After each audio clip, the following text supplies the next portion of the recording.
Court rejected today the Trump administration's effort to keep frozen billions of dollars in foreign aid that had already been approved by Congress. Today's ruling might only be a temporary setback for the administration. The court did not give a timeline for when the money must be released, sending the issue back to the lower courts. Back in January, the president moved to freeze billions of dollars in foreign aid from the State Department and USAID, causing aid programs around the world to ground to a halt. But the effects are also being felt closer to home by farmers who relied on USAID to purchase their product and distribute it overseas. Our Shimon Prokupecz has more.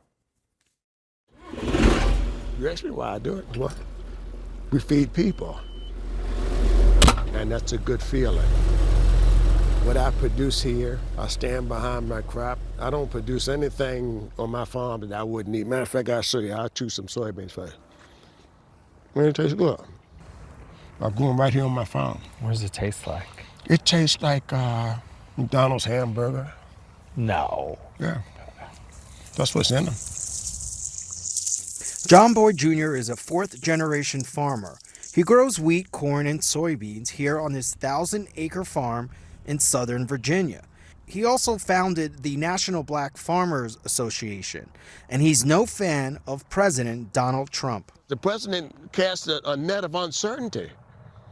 Every time he makes one of these wild announcements that people are saying, yay, tariffs to China, tariffs to Mexico, tariffs to Canada, USAID, it's over, it's done. Every time he makes those type of drastic announcements, he affects America's farmers. Within days of taking office, President Trump dismantled USAID, a humanitarian program that's been a lifeline for the most vulnerable around the world, and a critical source of income for U.S. farmers, paying them hundreds of millions of dollars a year for their crops. He also froze some funding for farmers and rattled trade markets. We take it totally for granted. And what we're doing in this country right now, we're gambling with all that.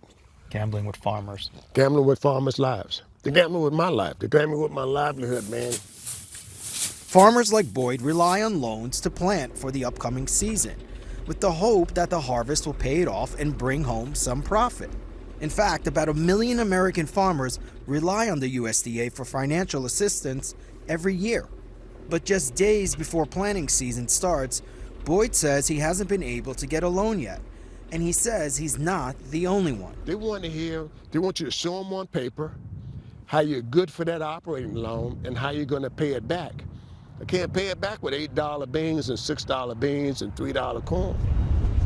The majority of grain exported from the United States is stored in grain elevators. In Kansas alone, one grain elevator can export millions of dollars of goods. This is in Pawnee County in Kansas.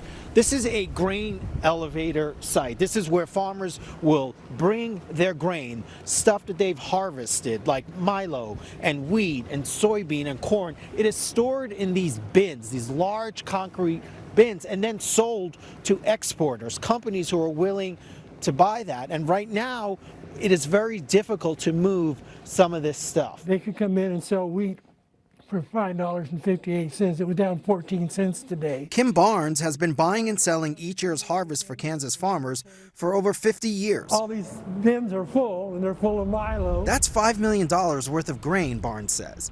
Grain that countries like Ethiopia and others depend on for food aid. And so what's going on with the milo? Why do you have so much of that right now? What are you seeing in the market? We just don't have any market for it. There's nobody wanting to buy it. 5 months ago, Barnes says USAID bought over 200 million metric tons of milo from American farmers. Today, with no market for that grain, he's desperate.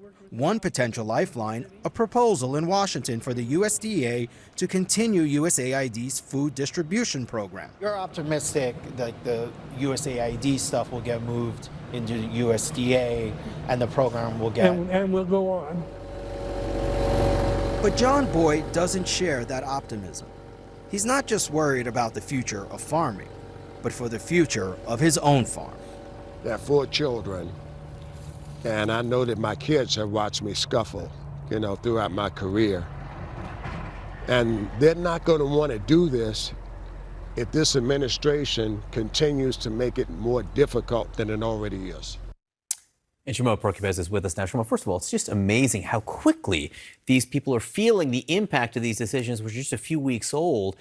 This was about USAID, but we did hear talk about tariffs there as well. They're already thinking about that. They're hearing Trump talk about tariffs. They know what that's like. They went through this already the first time around, the first administration. And what happened there was the government had to come in and bail them out. But now they're worried it's going to be much worse because you have the USAID stuff. That money is not coming in.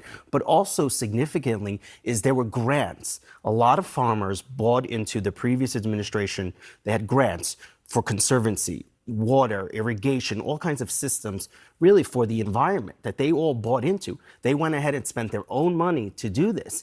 And now they say, okay, government, pay us back. And Trump has frozen all of those funds. It's just really sad what's going on. You know, for these farmers, this is their life, and it's taking a toll on them mentally. And that's a big problem right now. Happening so